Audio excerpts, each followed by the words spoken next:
अंगावर पडला तर चपातीच होईल. हो अलीकडल्या बाजूला जपून बसा फक्त. आणि तेवढे शांत संयम आहेत. हो बाहेरून अचानक वाचत नका कोणी.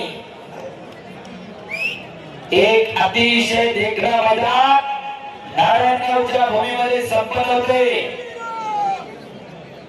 आणि मला वाटतं पाडव्यापासून या मैदानासाठी आणि या यात्रा उत्सवासाठी तयारी सुरू होते. हनुमान जयंती दिवशी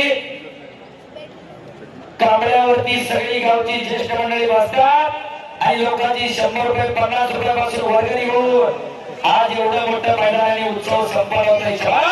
मोठ्या पडला सिकंदर पलवाना घोटना देण्याचा प्रयत्न होता. नेहरू गुजर पलवानचा 3 लाख रुपये इनामाची लढत चालू आहे.